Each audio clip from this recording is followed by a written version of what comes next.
Leitura do livro O Céu e o Inferno, Allan Kardec. Os demônios segundo a Igreja. 7. Satanás, o chefe ou rei dos demônios, não é, segundo a Igreja, uma personificação alegórica do mal, mas uma entidade real, praticando exclusivamente o mal, enquanto Deus pratica exclusivamente o bem. Tomemo-lo, pois, tal como lo representam. Satanás, existindo de toda a eternidade, é incriado e, por consequência, igual a Deus. Esse Deus, por sua vez, deixará de ser único, pois haverá um Deus do mal. Mas, se lhe for posterior, neste caso passa a ser uma criatura de Deus. Como tal, só praticando o mal, por incapaz de fazer o bem, e tampouco de arrepender-se, Deus teria criado um ser votado exclusivamente e eternamente ao mal? Não sendo o mal obra de Deus, seria, contudo, de uma de suas criaturas, e nem por isso deixava Deus de ser o autor, deixando igualmente de ser profundamente bom.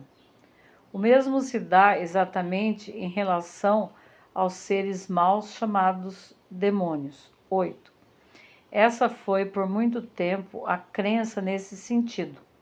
Hoje em dia, Deus, que é a bondade e santidade por excelência, não os havia criado perversos e maus. A mão paternal que se apraz imprimir em todas as suas obras o cunho de infinitas perfeições, cumulara-os de magníficos predicados. As qualidades eminentíssimas de sua natureza juntara às liberalidades da sua graça. Em tudo os fizera iguais aos espíritos sublimes, de glória e felicidade, subdivididos por todas as suas ordens e adstrito a todas as classes. Eles tinham o mesmo fim e idênticos destinos. Foi seu chefe o mais belo dos arcanjos. Eles poderiam até ter alcançado a confirmação de justos para todo sempre e serem admitidos ao gozo da bem-aventurança dos céus. Este último favor, que deveria ser o complemento de todos os outros, constituía o prêmio de sua docilidade, mas dele desmereceram por insensata e audaciosa revolta. Qual foi a escolha da sua perseverança? Que verdade desconheceram? Que ato de adoração de fé recusaram a Deus? A Igreja e os anais das Santas Escrituras não o dizem positivamente, mas certo parece que não aqueceram a mediação do Filho de Deus, nem a exaltação da natureza humana em Jesus Cristo. Verbo divino, Criador de todas as coisas, é também o mediador e salvador único, na terra como no céu. O fim sobrenatural não foi dado aos anjos e aos homens, senão na previsão de sua encarnação e méritos, pois não há proporção alguma entre a obra dos espíritos eminentes e a recompensa, que é o próprio Deus. Nenhuma criatura poderia alcançar esse fim sem esta maravilhosa e sublime intervenção da caridade.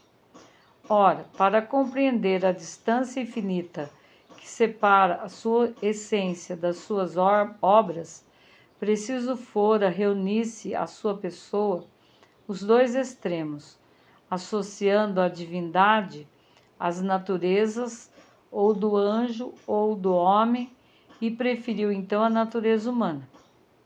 Esse plano concebido de toda a eternidade foi manifestado aos anjos muito antes da sua execução. O homem-deus foi-lhes mostrado como aquele que deveria confirmá-los na graça e levá-los à glória, sob a condição de o adorarem durante a missão terrestre e para todo sempre no céu. Revelação inesperada, arrebatadora visão para corações generosos e gratos, mas mistério profundo, humilhante para espíritos soberbos.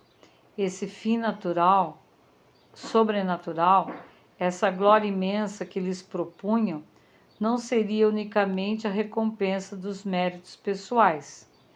Nunca poderiam atribuir a si próprios os títulos dessa glória, um mediador entre Deus e eles. Que injúria à sua dignidade e à preferência espontânea pela natureza humana? Que injustiça, que afronta aos seus direitos. E chegarão eles a ver esta humanidade, que lhes é tão inferior, decifrada pela união com o Verbo, sentada à mão direita de Deus em trono resplandecente? Consentirão, enfim, que ela ofereça a Deus eternamente a homenagem da sua adoração? Lúcifer e a terça parte dos anjos sucumbiram, e esses pensamentos de inveja e de orgulho. São Miguel e com ele muitos exclamaram: quem é semelhante a Deus? Ele é o dono de seus dons, o soberano Senhor de todas as coisas.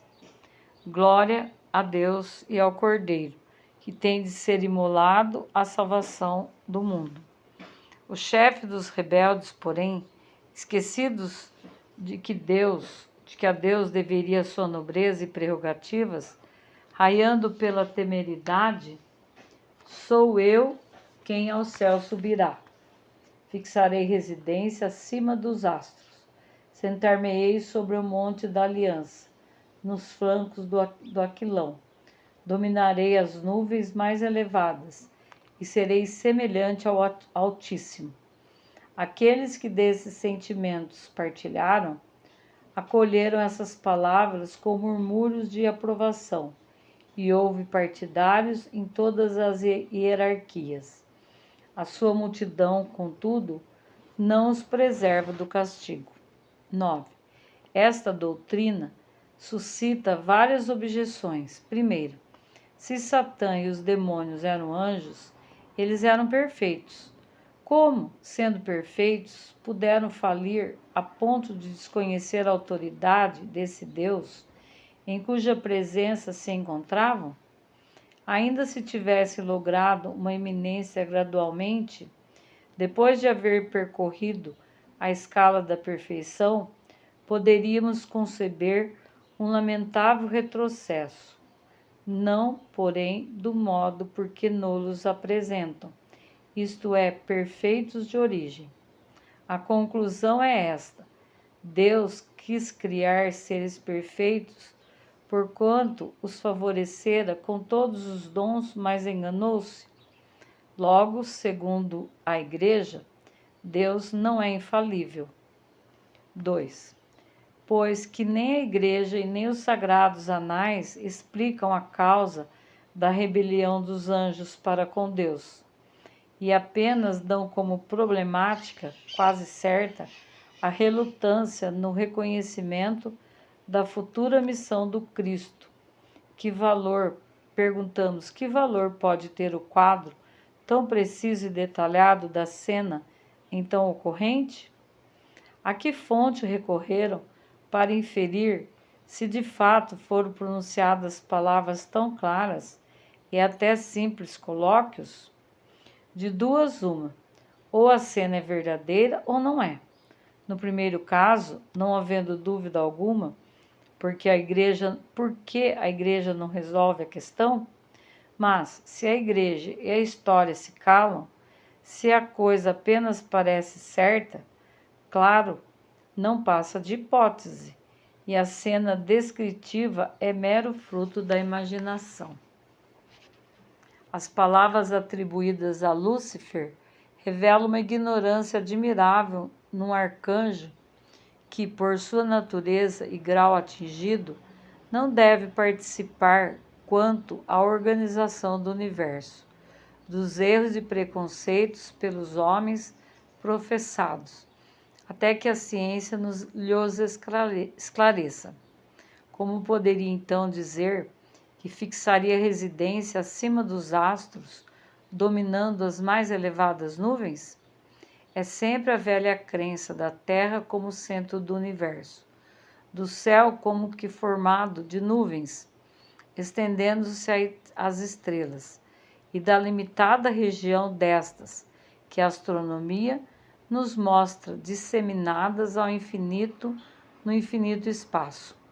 Sabendo como hoje se sabe que as nuvens não se elevam a mais de 2 léguas da superfície terráquea, e falando-se em dominá-las por mais alto, referindo-se às montanhas, preciso fora que a observação partisse da terra, sendo ela de fato a morada dos anjos.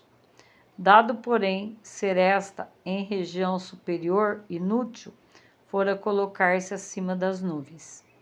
Emprestar aos anjos uma linguagem tisnada de ignorância é confessar que os homens contemporâneos não são mais sábios que os anjos.